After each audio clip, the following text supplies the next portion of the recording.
જય શ્રી કૃષ્ણ મિત્રો, આ વિડીયોમાં સાંભળશું ફાગણ માસના વદ પક્ષની એકાદશી પાપ મોચીની એકાદશી વ્રતની પૂજન વિધિ, મહાત્મ્ય, આ દિવસે કયા ઉપાયો કરવા અને કથા વાર્તા સાંભળશું। મિત્રો, આ એકાદશી જાણતા અજાણતા થયેલા સમસ્ત પાપોને નાશ કરનારી, જીવનમાં સુખ શાંતિ સમૃદ્ધિ દેનારી, પિશાચ યોનિમાંથી મુક્તિ અપાવનારી હોય પાપ મોચીની એકાદશીનું મહત્વ ખૂબ જ વધારે છે। આ વર્ષે આ એકાદશી 2 દિવસ આવે છે। ઉદયા તિથિ અનુસાર તથા આગલા દિવસે દ્વાદશી યુક્ત એકાદશી આવે છે। આ બંને એકાદશી ઘણી શુભ છે। બેમાંથી કોઈ પણ એકાદશી તમારી સમય અનુકૂળતા પ્રમાણે તમે કરી શકો છો। મિત્રો, ફાગણ માસના વદ પક્ષની એકાદશી પાપ મોચીની એકાદશીની તિથિ શરૂ થાય છે તારીખ 25 માર્ચ 2025 મંગળવારે વહેલી સવારે 5 કલાકે। તિથિ પૂર્ણ થાય છે 26 માર્ચ 2025 બુધવારે વહેલી સવારે 3 કલાક 45 મિનિટે। ઉદયા તિથિ અનુસાર એકાદશીનું વ્રત તારીખ 25 માર્ચ 2025 મંગળવારે કરવાનું રહેશે। વ્રતના પારણા કરવાના રહેશે તારીખ 26 માર્ચ 2025 સવારે 9 કલાકથી શરૂ થઈ 10 કલાક 30 મિનિટ સુધીમાં। જો આ સમય દરમિયાન પારણા ન થઈ શકે તો બપોરે 1 કલાકથી શરૂ થઈ 2 કલાક 45 મિનિટ સુધીમાં કરી શકાય છે। મિત્રો, આ વર્ષે એકાદશી 2 દિવસ પડે છે તારીખ 25 માર્ચ અને 26 માર્ચ। 26 માર્ચ એકાદશી દ્વાદશી યુક્ત હોય આ એકાદશીને વૈષ્ણવ એકાદશી કહે છે। જે ભક્તો તારીખ 26 માર્ચ બુધવારના દિવસે એકાદશી કરે છે તો તેમણે પારણા કરવાના રહેશે તારીખ 27 માર્ચ 2025 ગુરુવારના દિવસે સવારે 6 કલાક 30 મિનિટથી લઈ 7 કલાક સુધીમાં કરી લેવાના રહેશે। ત્યાર પછી 13ની તિથિ પ્રારંભ થાય છે, પ્રદોષ વ્રત પ્રારંભ થાય છે। આમ પહેલી એકાદશી તારીખ 25 માર્ચ મંગળવારે આવે છે, જેને સ્માર્ત એકાદશી કહે છે। બીજી એકાદશી દ્વાદશી યુક્ત છે, 26 માર્ચ બુધવારે આવે છે, જે દ્વાદશી યુક્ત હોય તેને વૈષ્ણવ એકાદશી કહે છે। આ બેમાંથી કોઈ પણ એકાદશીનું વ્રત તમારી અનુકૂળતા સમય પ્રમાણે તમે કરી શકો છો। બંને એકાદશી ખૂબ જ શુભ છે। તો મિત્રો, આ હતી પાપ મોચીની એકાદશી ક્યારે કરવાની છે, ક્યારે પારણા કરવાના છે। હવે સાંભળશું પાપ મોચીની એકાદશી વ્રતની પૂજન વિધિ, તેનું મહાત્મ્ય, આ દિવસે કરવાના કાર્યો, ઉપાયો અને કથા વાર્તા। મિત્રો, આ એકાદશી પાપહારિણી હોય।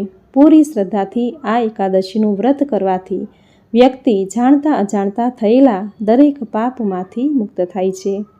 જેની કુંડળીમાં નવગ્રહ દોષ છે તો આ એકાદશીનું વ્રત જો કરે તો તેની કુંડળીમાં રહેલા ગ્રહ દોષ દૂર થાય છે। મનુષ્ય માત્ર ભૂલને પાત્ર। દરેક મનુષ્યથી જાણતા અજાણતા કોઈ પણ પાપ કર્મ થઈ જતા હોય છે, જેમ કે કોઈનું અહિત કરવું, બીજાનું ધન લઈ લેવું, કોઈની ખોટી મોહ માયામાં ફસાઈ જવું, કોઈનું અપમાન કરવું, કોઈની નિંદા કરવી વગેરે કાર્યથી મનુષ્ય જાણતા અજાણતા પાપના ભાગીદારી બને છે, જેના લીધે તેના નવગ્રહ દૂષિત થાય છે અને તેને અશુભ ફળ ભોગવવું પડે છે। આમ પાપનો નાશ કરવા આ એકાદશી ઉત્તમ રામબાણ ઈલાજ છે। આથી ફાગણ માસના વદ પક્ષમાં આવતી પાપ મોચીની એકાદશીનું વ્રત જાણતા અજાણતા થયેલા પાપનો નાશ કરવા માટે દરેકે જરૂર કરવું જોઈએ। જો વ્રત ન થઈ શકે તો વ્રતની કથા સાંભળવા માત્રથી જ વ્રત કર્યા જેટલું જ પુણ્યફળ પ્રાપ્ત થાય છે। આપણા ઋષિ મુનિઓએ મનુષ્યના પાપ પુણ્ય સ્વર્ગ નર્ક આદિનો વિચાર કરીને મનુષ્યની સારા માર્ગે ચાલવા, સારા કર્મો કરવા, વ્રત જપ આદિ કરવા સૂચન કરેલું છે। તેમાંનું એક છે એકાદશી। એકાદશી એટલે કે 11, જે દર મહિને 2 વાર આવે છે, સુદ પક્ષમાં અને વદ પક્ષમાં। જ્યારે અધિક માસ હોય ત્યારે 2 એકાદશી વધારે હોય છે। આમ કુલ મળીને 26 એકાદશી થાય છે।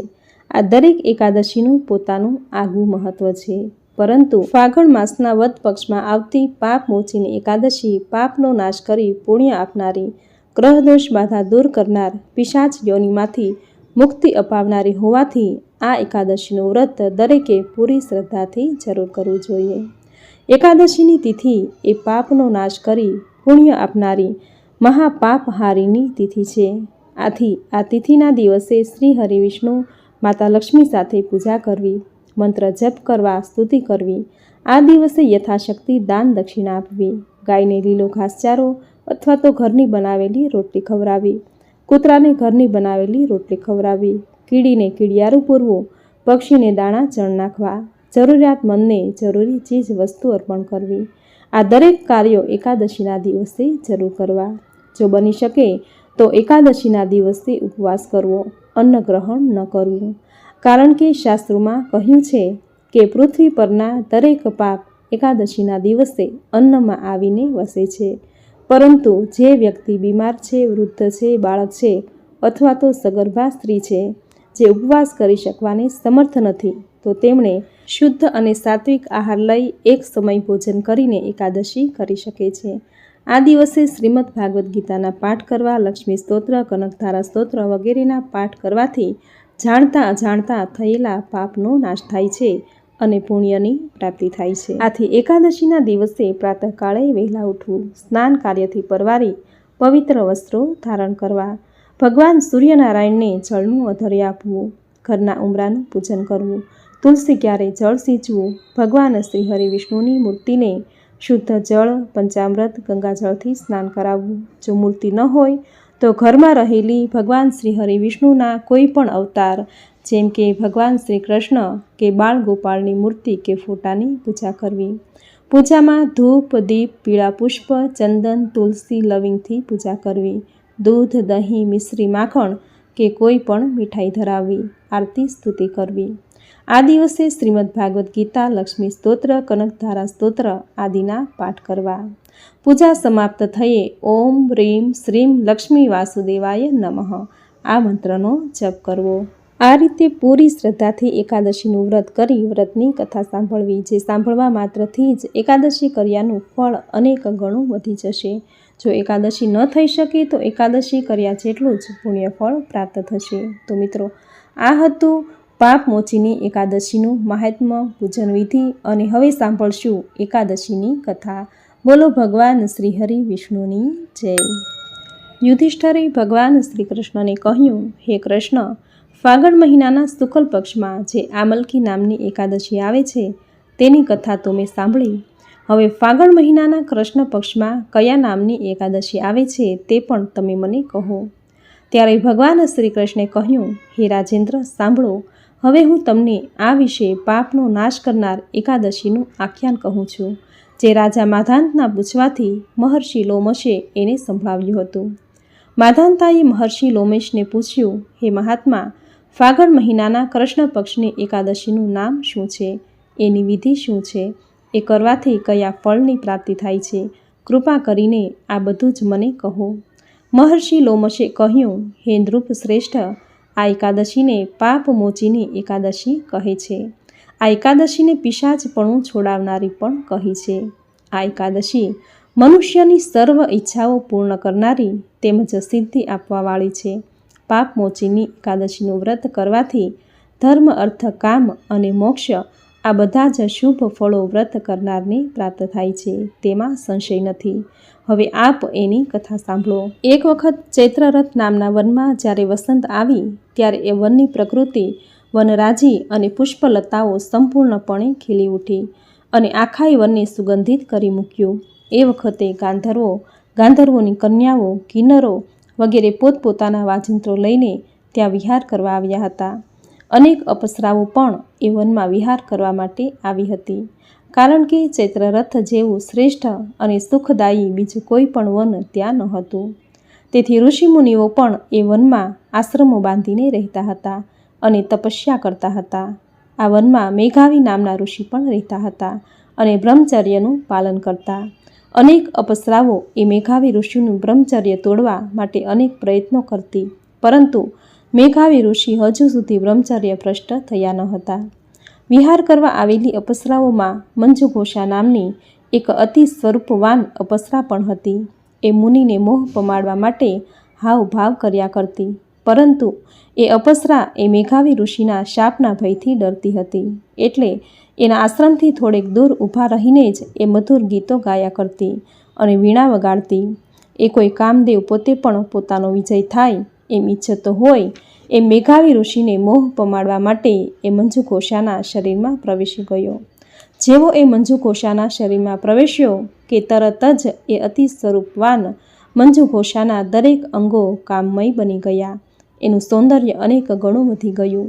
ત્યાર પછી એ મેઘાવી ઋષિને મોહ પમાડવા વીણા વગાડતા વગાડતા અને અત્યંત મધુર કંઠે ગીત ગાતા ગાતા એ મેઘાવી ઋષિની નજીક ગઈ અને નયન બાણ મારવા લાગી. આવું અનુપમ સૌંદર્ય ધરાવતી અપ્સરાને આવા મધુર અવાજે ગીત ગાતા જોઈ મુનિશ્રેષ્ઠ મેઘાવી મોહથી વશીભૂત થઈ ગયા. દરેક પ્રકારે મોહ પામેલા મહર્ષિ મેઘાવીને જોઈ મંજુઘોષા તેની વધુ નજીક ગઈ. વીણા નીચે મૂકી વેલ જેમ વૃક્ષને વીંટાઈ જાય એમ એ મહર્ષિ મેઘાવીને આલિંગન કરવા લાગી. મેઘાવી પણ મંજુઘોષાની સાથે રમણ કરવા લાગ્યા. એના અતિ સુંદર શરીરના કામ ઉત્પન્ન કરે તેવા રૂપાળા અંગોને જોઈને એટલા બધા મોહિત થઈ ગયા કે એને રાત દિવસનું ભાન ન રહ્યું. દરેક પ્રકારે ઋષિમુનિઓએ ઉચિત એવા સદાચારનો અને બ્રહ્મચર્યનો લોપ કરી મંજુઘોષા સાથે રમણ કરતા ઘણો સમય પસાર થઈ ગયો. મંજુઘોષા હવે દેવલોકમાં જવા માટે તૈયાર થઈ અને મહર્ષિ મેઘાવીને કહ્યું, હે મહારાજ, હવે મને મારા દેશમાં જવાની આજ્ઞા આપો. મને મારે ઘેર જવાની ઈચ્છા થઈ છે. મહર્ષિ મેઘાવીએ કહ્યું, હે દેવી, હજુ મારા મનને સંપૂર્ણ સંતોષ થયો નથી. છતાં તારી જવાની ઈચ્છા હોય તો આજની રાત રોકાઈ જા. જ્યાં સુધી સવારની સંધ્યા ન થાય ત્યાં સુધી તું મારી પાસે રહેજે. જો પોતે મહર્ષિ મેઘાવીની આજ્ઞાનું ઉલ્લંઘન કરીને જાય તો મેઘાવી તેને શાપ આપે. એટલે શાપના ભયથી વળી પાછી મંજુઘોષા મહર્ષિ મેઘાવી સાથે રમણ કરવા લાગી. આમ કરતાં કરતાં 57 વર્ષ 3 માસ અને 3 દિવસ પસાર થયા. ત્યારે વળી પાછી મંજુઘોષા જવાની રજા માંગતા બોલી, હે મહારાજ, મને અહીં આવીએ ઘણો સમય થઈ ગયો. હવે તો મારે મારા ઘેર જવું જોઈએ. તમે મને જવાની રજા આપો. મહર્ષિ મેઘાવીએ કહ્યું, હે સુંદરી, હજુ તો સવાર થવા આવી છે. હું સંધ્યા કરી રહું ત્યાં સુધી તું રાહ જો. મંજુઘોષાએ કહ્યું, હે વિપ્રવર, આ તમારી આજકાલ કરતાં કરતાં તેમજ સવાર સાંજ કરતાં કરતાં કેટલા બધા દિવસો પસાર થઈ ગયા. વીતેલા સમયનો જરા વિચાર તો કરો. મહર્ષિ લોમેશે કહ્યું, હે રાજન, મંજુઘોષા અપ્સરાની વાત સાંભળીને મેઘાવી ઋષિ આશ્ચર્યચકિત થઈ ગયા. તેણે વીતેલા સમયનો હિસાબ કર્યો તો ખબર પડી કે અતિ સ્વરૂપવાન અપ્સરાની સાથે તેને રહેતા રહેતા 57 વર્ષ વીતી ગયા. ઉગ્ર તપ કરીને મેળવેલા પુણ્યનો નાશ થઈ ગયો હતો. પોતાની તપસ્યામાં ભંગ પડાવતા એ અપ્સરા ઉપર મેઘાવી ઋષિને અત્યંત ક્રોધ ચડ્યો. અંગારા જરતી આંખે અપ્સરાને શ્રાપ આપતા એ બોલ્યા, હે દુષ્ટ પાપીણી, તને ધિક્કાર છે. હે કુલટા, તે મારી તપસ્યાનો ભંગ કર્યો છે. તે જ મારા પુણ્યનો નાશ કર્યો છે. તે જ મારા બ્રહ્મચર્યને ભ્રષ્ટ કર્યું છે. આથી તું પિશાચીણી થઈ જા.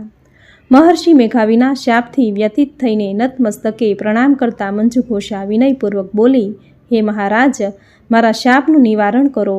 સાચા સંત પુરુષોની સાથે 7 વાક્યો બોલવાથી સદબુદ્ધિ પ્રાપ્ત થાય છે. વળી આવા સજ્જનો સાથે 7 ડગલા સાથે ચાલવાથી તેના સ્વભાવની અસર થાય છે. તો હે સ્વામી, મેં તો આપની સાથે ઘણા વર્ષો વ્યતીત કર્યા છે. તો હે મહારાજ, મારા પર કૃપા કરીને આ શાપમાંથી મારો કેવી રીતે ઉદ્ધાર થાય તે મને કહો.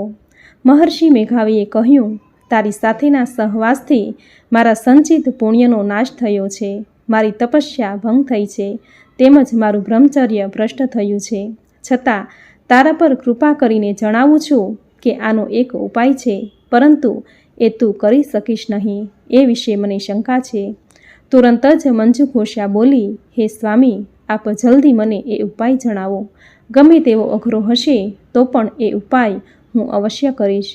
મહર્ષિ મેઘાવીએ કહ્યું, હે દેવી, ફાગણ માસના કૃષ્ણ પક્ષમાં જે એકાદશી આવે છે એનું નામ પાપમોચીની એકાદશી છે. એનું વ્રત કરવાથી બધા જ પાપો નાશ થાય છે. માટે હે સુંદરી, તું એનું વ્રત પૂર્ણ શ્રદ્ધાથી કર, જેથી તારું પિશાચપણું દૂર થશે. એવું કહીને મહર્ષિ મેઘાવી પોતાના પિતા ચ્યવન ઋષિના આશ્રમે ગયા. પોતાના પુત્રને જોઈને ચ્યવન ઋષિએ એને કહ્યું, હે પુત્ર, તે આ શું કર્યું? તે તો તારા બધા જ પુણ્યનો નાશ કરી નાખ્યો. આવું શાથી થયું? મહર્ષિ મેઘાવીએ કહ્યું, હે પિતાજી, મેં મંજુઘોષા નામની અપ્સરાની સાથે રમણ કરવાનું પાપ કર્યું છે. એથી મારું પુણ્ય નાશ પામ્યું છે. મારી તપસ્યાનો ભંગ થયો છે. તેમજ મારું બ્રહ્મચર્ય ભ્રષ્ટ થયું છે. આથી આપ કૃપા કરીને મને કોઈ એવો પ્રભાવશાળી પ્રાયશ્ચિત બતાવો કે જેનાથી મારા પાપનો નાશ થઈ જાય. ત્યારે ચ્યવન ઋષિએ કહ્યું, હે પુત્ર, ફાગણ માસના કૃષ્ણ પક્ષમાં જે એકાદશી આવે છે એનું નામ પાપમોચીની છે.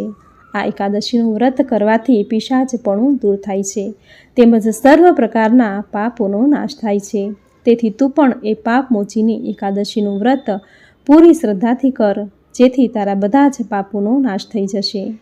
મહર્ષિ રોમેશે કહ્યું, હે ધ્રુવ શ્રેષ્ઠ, માધાંતા, પોતાના પિતા ચ્યવન ઋષિના કહેવા પ્રમાણે મહર્ષિ મેઘાવીએ એ પાપમોચીની એકાદશીનું વિધિપૂર્વક વ્રત કર્યું. એથી એનું પાપ નષ્ટ થઈ ગયું અને ફરીથી એ તપસ્યાથી પરિપૂર્ણ થઈ ગયો.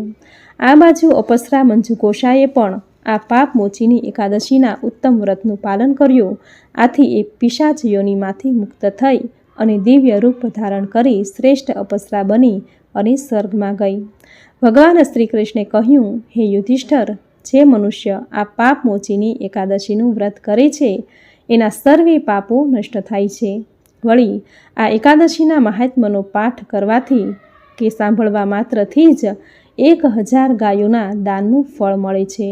વળી જે મનુષ્ય બ્રહ્મ હત્યા કરનાર, ચોરી કરનાર, દારૂ પીનાર તથા ગુરુ પત્ની સાથે વ્યભિચાર કરનાર હોય તે પણ આ પાપમોચીની એકાદશીનું વ્રત કરવાથી તે તમામ પાપોમાંથી છૂટી જાય છે. વળી આ ઉત્તમ વ્રત કરવાથી ઘણું પુણ્ય મળે છે. આ પ્રમાણે ફાગણ માસના વદ પક્ષની પાપમોચીની એકાદશી વ્રત કથા પૂર્ણ થાય છે. બોલો ભગવાન શ્રી હરિ વિષ્ણુની જય.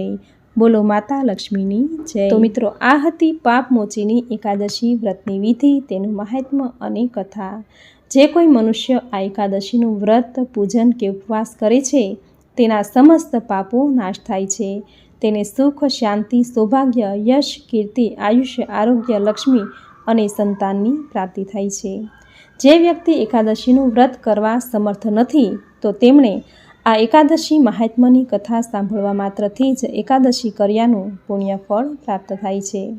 મહર્ષિ વેદ વ્યાસે કહ્યું છે કે શાસ્ત્રમાં બતાવેલા 5 અનુષ્ઠાનમાંથી વ્યક્તિ કોઈ પણ એક અનુષ્ઠાન કરે તો તેને સ્વર્ગ, યશ, કીર્તિ અને મોક્ષની પ્રાપ્તિ થાય છે. આ 5 અનુષ્ઠાનમાં પહેલું છે માતા પિતાની સેવા, બીજું છે સૌભાગ્યવતી સ્ત્રીએ કરેલ પતિની સેવા, ત્રીજું છે સર્વ પ્રત્યે સંભાવ રાખવો, ચોથું છે ક્યારેય તારું મારું ન કરવું, ક્યારેય મિત્રનો દ્રોહ ન કરવો, પાંચમું છે ભગવાન શ્રી હરિ વિષ્ણુનું પૂજન ભજન કરવું. આ 5 મહાયજ્ઞો શાસ્ત્રોમાં બતાવેલા છે. આથી દરેક મનુષ્ય એકાદશીનું વ્રત જરૂર કરવું જોઈએ.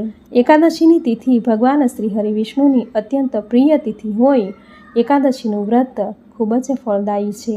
આથી દરેક એકાદશીના દિવસે તુલસી માતાની પૂજા કરવી, શાલિગ્રામની પૂજા કરવી, ગાય માતાની સેવા પૂજા કરવી. આમ કરવાથી ભગવાન શ્રી હરિ વિષ્ણુ લક્ષ્મીપતિ અત્યંત રાજી થશે, પ્રસન્ન થઈ સુખ, શાંતિ, સમૃદ્ધિ, આરોગ્ય, સંતાન અને મા લક્ષ્મીના આશીર્વાદ આપશે.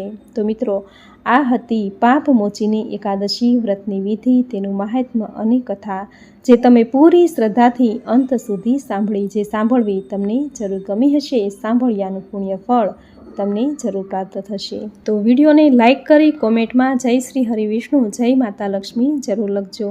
ચેનલ પર નવા છો તો ચેનલ સબસ્ક્રાઈબ કરી બાજુમાં બેલ આઇકન જરૂર પ્રેસ કરજો, જેથી આપણા આવતા દરેક નવા વિડીયોની નોટિફિકેશન તમને મળતી રહે. તો ફરી મળીશું આવી જ નવી ધાર્મિક માહિતી, નવી ધાર્મિક કથા સાથે. ત્યાં સુધી આપ સૌને મારા જય શ્રી કૃષ્ણ.